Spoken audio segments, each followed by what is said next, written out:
Hello everyone, welcome to a new episode of Brew with Memli.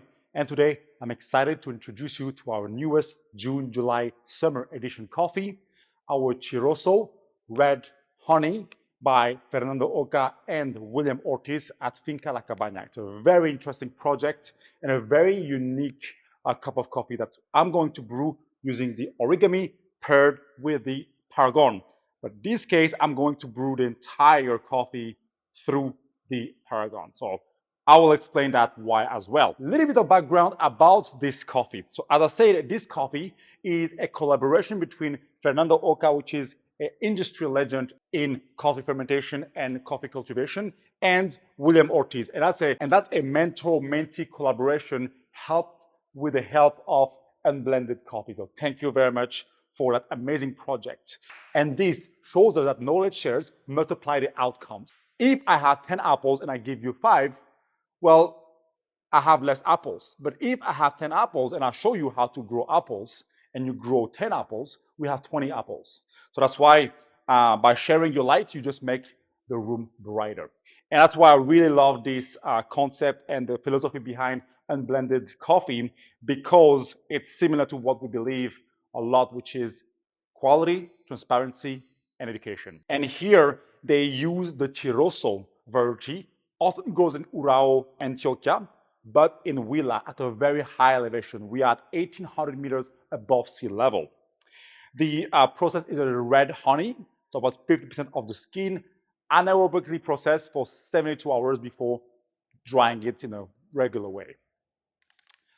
For this coffee, I'm going to use 15 grams of coffee, 1.5, for 225 grams of water at 93 degrees. So a little bit higher and hotter than I'm used to. That is because we are going to chill the entire brew through the PARAGON. Our ratio is a 1:15. So for 15 grams of coffee, I'm going to have 225 grams of water heated at 93 degrees Celsius. And I'm going to do, once again, our classic 4 equal pours, more or less 4 equal pour structure here. Let's start with our first pour of 55 grams.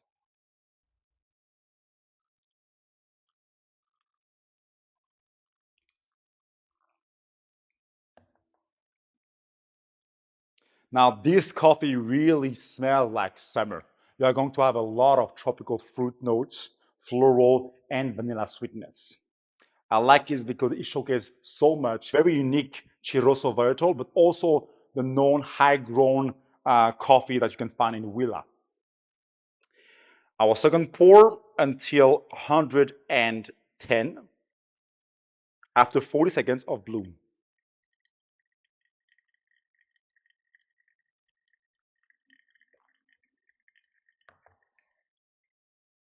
Still through the PARAGON. Thing is, we're using hotter water temperature and also a finer grind size. I grind my coffee a little bit finer than usual, aiming to finish around 2 minutes 45, 3 minutes.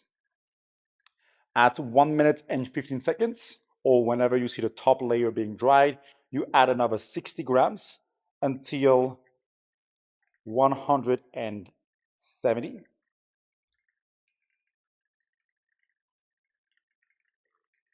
And then the last 55 grams until 225, always when the top layer is dry. And here I'm at a minute 50-ish, and I'm adding my last pour of 60 until I reach 225 in a very slow pour way. So slightly more intense, right? We have more intense ratio to really taste those flavors. That's why in summer I want to have slightly more flavor intensity in the coffee I source. I also tend to source more washed coffee, a little bit brighter. All those coffees that we are going to source, that we are going to introduce you to, are excellent iced as well. Little hotter temperature, little finer grind size, but through the PARAGON to really extract more and then extract chill the compounds. And we are done at 2 minutes 50, 2 minutes 54. So 2 minutes 54 is our end time. Now, let's smell and come back with some notes. So when you smell this coffee, it is not aggressive at all. It's very smooth, very silky. A lot of florals and tropical fruit notes. And here, that's really why I love this coffee. You have that lively acidity, but it's not high and zesty. It's really a perfect brightness for the flavors that this coffee presents. Let's try now.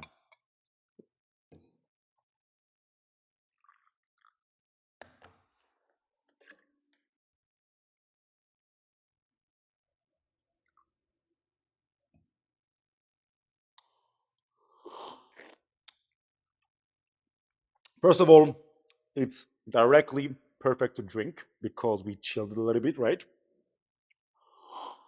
Mm. And when you taste first, when it's hot, very low bitterness, and a perfect sweet and bright cup of coffee, medium to medium high.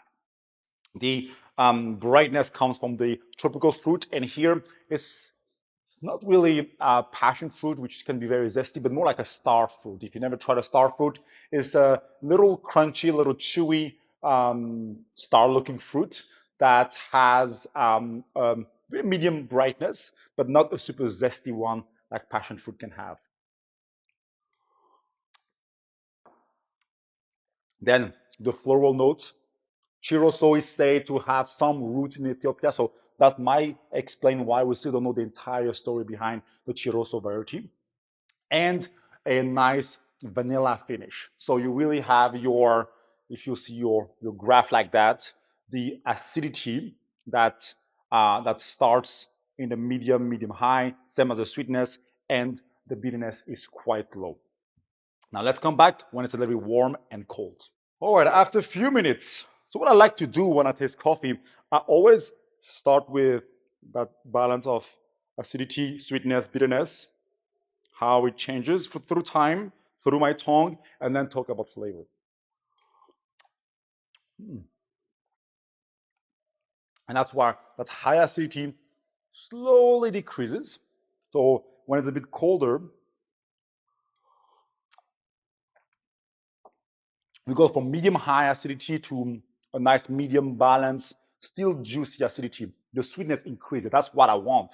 And you bump the sweetness with just slightly finer grind size. Instead of 8.5 that I usually do, I do 8.25, for example, on my dating. So just one setting finer and just 1 degree hotter in your kettle. That will bump up a little bit the sweetness. Remember, every coffee is different. We roasted this coffee on a lowering gas 15 for 8 minutes and a half, 8 minutes 45. We have our filter and espresso roast, and it has a relatively short development time for filter, slightly longer for our espresso, but we still kept a lower end temperature. The bitterness is still very low. Increase a little bit towards the end when it's colder, like that vanilla round become a little caramelly sometimes, but it's very low. It's mostly a very sweet cup of coffee, nicely paired with the acidity. You can always reduce the acidity or increase the sweetness, but the thing is, if we start increasing the sweetness, often bitterness will follow, right? And then a never-ending cycle. In terms of flavor, when it's cold, you find a lot of star fruits, some even kiwi. Floral decrease a little bit. The floral notes, it's really present when it's hot and warm. When it's a little bit colder, it's fade a little bit, and you get more vanilla sweetness. So it's getting sweeter as it cools down. Our acidity starts from medium high to medium. I won't say medium low, but really it goes down very smooth. Our sweetness increase and kind of match the acidity towards the end, even higher as it's called. And bitterness doesn't change; it's very low. Mm. Beautiful cup of coffee. To sum up, we have a Chiroso Virtual red honey process. That's really rare. I think they are the only one doing that with a 72% anaerobic condition before drying with 50% of the skin. This is the red honey process. We had 1800 meters above sea level in Villa Finca La Cabaña, produced by William Ortiz with the help of Fernando in a mentor-mentee collaboration by Unblended. For the brew, I recommend a slightly stronger ratio of 1 to 15, using 15 grams of coffee or 225 grams of water at 93, 94 degrees with the water that you love. And we do 4 equal pours. This case, I chose the Origami, but I like to do it a lot with cone shape in general. And I decided to extra chill the entire brew. I get this inspiration mostly from espresso competition, where sometimes competitors extract chill the entire shot of espresso. So I start doing it instead of just extracting the first 30%, and the result is beautiful. Of course, you have to modify something like hotter water temperature, final grind size, etc., etc. But it works once again very well with natural coffee, honey processed, and anaerobic coffee. Thank you very much for watching. Go ahead and grab this coffee. We only have about 48 kilo of this coffee. Don't forget to like, share, and subscribe to our channel. And see you next time for more coffee.